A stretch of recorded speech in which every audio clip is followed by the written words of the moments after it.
교독하시겠습니다. 여호와 하나님이 뱀에게 이르시되 내가 이렇게 하였으니 내가 모든 가축과 들의 모든 짐승보다 더욱 저주를 받아 배로 다니고 살아있는 동안 흙을 먹을지니라. 내가 너로 여자와 원수가 되게 하고 내 후손도 여자의 후손과 원수가 되게 하리니 여자의 후손은 내 머리를 상하게 할 것이요 너는 그의 발꿈치를 상하게 할 것이니라. 또 여자에게 이르시되 내가 내게 임신하는 고통을 크게 더하리니 내가 수고하고 자식을 낳을 것이며 너는 남편을 원하고 남편은 너를 다스릴 것이니라 하시고, 아담에게 이르시되 내가 내 아내의 말을 듣고 내가 내게 먹지 말라 한 나무의 열매를 먹었은즉 땅은 너로 말미암아 저주를 받고 너는 평생에 수고하여야 그 소산을 먹으리라. 아멘. 아담과 하와가 선악과를 따먹은 후 하나님께 징계를 받아서 에덴 동산에서 쫓겨나게 되는 과정을 오늘 본문 말씀은 보여주고 있습니다. 내용 관찰 1번입니다. 하나님께서는 죄를 지은 아담과 하와에게 각각 어떤 형벌을 내리십니까?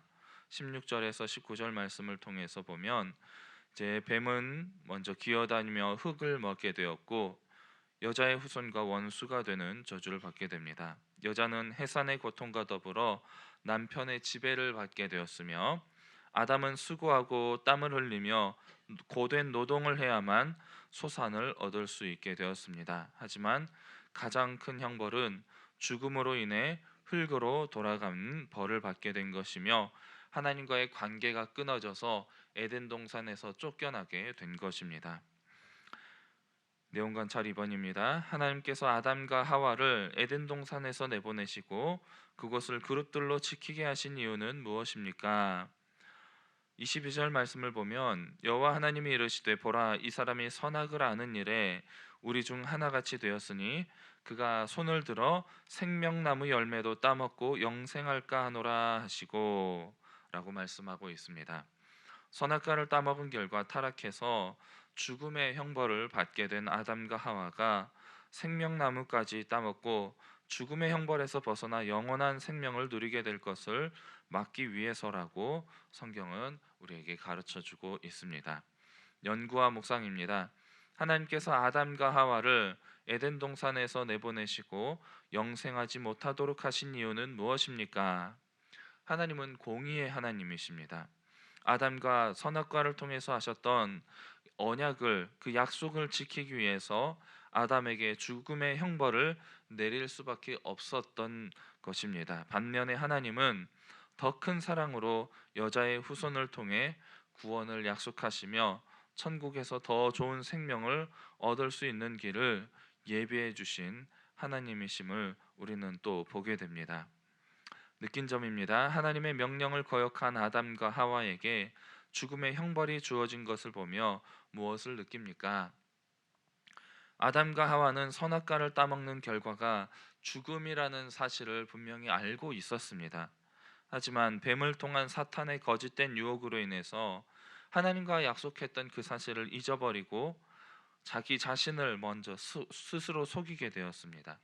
그리고 결국 그 마음의 욕심을 따라 하나님을 거역하고 반역하는 마음을 가지고 선악과를 따먹고 결국 그에 따라 합당한 벌을 받게 된 것입니다. 이런 과정 속에서 우리는 하나님의 신실하심과 공의를 반드시 행하는 분이심을 우리는 보게 됩니다. 하나님이 공의를 통해 죽음의 아담과 하와가 죽음의 형벌을 받고 에덴 동산에서 쫓겨나게 되었지만 그 가운데서도 하나님은 인간을 향한 그 사랑을 포기하지 않으시고 다시 영원한 생명을 누릴 수 있는 구원의 길을 예비하시며 우리에게 구원을 약속해 주신 그 은혜를 발견할 수 있게 되는 것입니다. 적용입니다. 최근 내가 죄의 유혹을 가볍게 여기고 죄에 반응했던 적은 언제입니까? 우리는 예수 그리스도의 십자가의 은혜를 통해서 예수님을 나의 구주로 고백하고 회개한 순간 아담으로부터 유전되어 온 원죄의 문제가 다 해결이 되게 됩니다. 하지만 우리는 여전히 죄의 본성을 가지고 있는 존재로서 여전히 그 마음의 생각과 입술의 말과 행하는 행동이 모두 죄의 모습을 보여주게 됩니다. 우리는 타락한 세상 속에서 여전한 죄의 본성을 가지고 더불어 살아가는 존재로서 이 죄의 흐름에 순응하며 살아가고 있는 것입니다. 우리의 힘으로, 나의 힘으로, 능력으로, 의지로는 이 죄의 흐름을 역류하여 거룩한 길로 올라갈 수 없기 때문에 예수님은 우리에게 성령을 보내주셔서 이 죄의 흐름에 역류하여 싸워 승리할 수 있도록 인도해 주십니다. 이렇게 성령의 인도하심을 따라 거룩한 삶으로 나아가는 것을 성화라고 합니다. 성화의 길을 걸어감에 있어서 우리는 여전히 죄의 본성을 가지고 행하게 되는 일상 속에서의 죄의 문제, 즉 자범죄의 문제를 매일 새롭게 회개해야 하는 것입니다. 우리는 순간순간 사탄의 유혹으로 인해 또는 여전히 내 안에 남아있는 죄성으로 인해서 수없이 많은 죄에 반응하고 걸려 넘어지며 또 때로는 적극적으로 이 죄에 가담하여서 죄 속으로 스스럼 없이 들어가게 되는 우리의 연약한 모습을 발견하게 됩니다. 특히 사람들과 함께 있을 때, 그리고 바쁜 일상을 보낼 때에는 내가 죄에서 잠시 멀어진 듯하고 거룩한 삶을 살아가는 듯 보여지지만, 혼자 있을 때, 한가한 시간을 보내게 될 때에 죄는 여지없이 우리를 공격하여 넘어뜨리며 우리를 좌절하고 낙심하게 만드는 것입니다. 결단입니다. 죄를 멀리하고 하나님의 말씀에 항상 깨어있는 삶을 살기 위해 무엇을 실천하겠습니까? 우리는 예수 그리스도의 십자가의 은혜로 인해 구원을, 그리고 영생을 값없이 누리게 되었습니다. 내가 이 은혜를 값없이 누리게 되었다고 해서 이 은혜가 아무런 대가가 없이 주어진 은혜가 아니라는 것을 우리는 먼저 기억해야 합니다. 우리에게 값없는 구원의 은혜를 주시기 위해서 성부, 성자, 성령 하나님께서 치르신 대가는 너무나도 크고 무겁고 세상 그 어떤 것보다도 값비싼 대가를 치르셨다는 사실을 우리는 늘 기억해야 합니다. 우리는 하나님께서 치르신 십자가의 대가를 늘 기억하기를 힘써야 할 것입니다. 예수 그리스도를 통해 십자가의 대가를 치르실 것을 먼저 예비하시고 예수님을 이 땅에 보내신 하나님 아버지의 마음을 먼저 알아야 합니다. 또한 아버지의 뜻에 순종하여 이 땅에 인간의 몸을 입고 오셔서 고통을 당하시고 십자가에 못 박혀서 죽으시고 부활하신 예수님의 고난 당하심과 영광을 기억해야 할 것입니다. 예수님이 십자가를 통해 이루신 이 구원의 은혜를 우리에게 인쳐 주시고 기업의 보증이 되어 주시며 우리를 성화의 길로 인도해 주시는 성령님의 수고하심을 우리는 또한 기억해야 할 것입니다. 이렇게 우리는 날마다 십자가를 깊이 묵상하는 가운데에 성부, 성자, 성령 하나님의 사역을 깊이 되새기며 십자가의 무게를, 그리고 그 십자가를 통해 주어진 구원의 무게를 깊이 느끼며 늘 기억해야 하는 것입니다. 로마서 5장 20절 말씀을 보면 율법이 들어온 것은 범죄를 더하게 하려 함이라 그러나 죄가 더한 곳에 은혜가 더욱 넘쳤나니라고 말씀하고 있습니다. 우리는 십자가를 통해서 나를 바라보게 되며 나의 죄의 깊이를 깨달을 수 있게 됩니다. 내 죄의 무게와 크기와 깊이를 알아갈수록 우리를 향하신 하나님의 은혜와 사랑이 얼마나 큰지를 더욱 깊이 깨달아 알 수 있게 되는 것입니다. 그리고 우리 안에 주님의 사랑으로 충만하게 채워질 때에 성령 충만함으로 능력 있는 삶을 살아갈 때에 우리는 모든 죄의 유혹을 뿌리치며 믿음으로 승리하는 삶을 살아갈 수 있게 되는 것입니다. 사랑하는 성도 여러분, 오늘도 십자가를 굳게 붙들며 우리를 향하신 하나님의 크신 은혜와 사랑의 크기와 깊이와 넓이가 얼마나 크고 놀라운지를 느끼며 살아가시기를 바랍니다.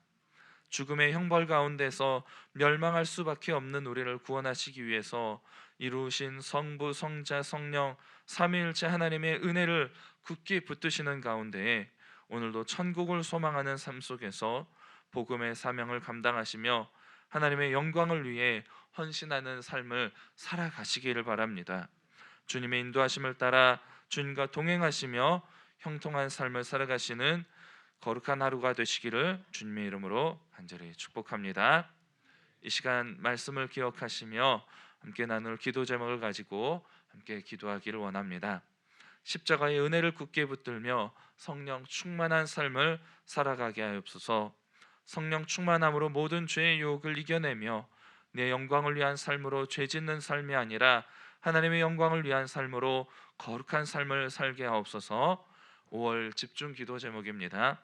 신실한 그리스도의 제자를 끊임없이 재생산하는 생명의 공동체가 되게 하옵소서. 평신도 사역자들의 시대를 분별하여 복음의 증인으로 세워지게 하옵소서. 우리 이와 같은 제목으로 함께 주여 한번 부르고 기도하시겠습니다. 주여. 사랑해 주님 감사합니다. 오늘도 창세기 말씀을 통하여서 우리가 타락하여 하나님께 형벌을 받게 된 그 과정을 다시 한번 바라보며 주의 은혜를 붙들게 하여 주심을 감사합니다. 우리에게 주신 예수 그리스도의 십자가의 은혜를 우리가 더욱더 굳게 붙들며 주님께서 주신 성령의 충만한 삶을 살아갈 수 있도록 주님 우리를 인도하여 주시옵소서. 주님 주시는 성령의 충만함으로 모든 죄의 유혹을 이겨내며 나의 영광을 위한 삶을 통하여서 죄 짓는 범죄의 삶이 아니라 하나님의 영광을 위하여서 우리의 삶을 헌신하며 거룩한 삶, 죄에 싸워 승리하는 삶을 살아갈 수 있도록 주님 우리를 인도하여 주시옵소서. 이러한 주님의 인도하심 속에서 신실한 그리스도의 제자를 끊임없이 재생산하는 복음의 사명을 감당하는 생명의 공동체가 되게 하여 주시옵고, 평신도 사역자들의 시대를 분별하여 복음의 증인으로 세워질 수 있도록 하나님 인도하여 주시고 늘 붙들어 주시옵소서. 아버지 감사합니다. 주님 오늘 하루도 주의 거룩한 길로 인도하여 주시고 주의 뜻을 따라서 합당한 주님의 마음에 합당한 삶을 살아가며 하나님의 영광을 위하여서 헌신된 삶을 살아갈 수 있도록 주님 붙들어 주시옵소서. 우리의 약함을 붙들어 주시고 우리 공동을 붙들어 주시고 우리 모든 성도님들 예배를 향한 열정을 돋고요 예배의 자리를 바라보며 주의 성전을 바라보며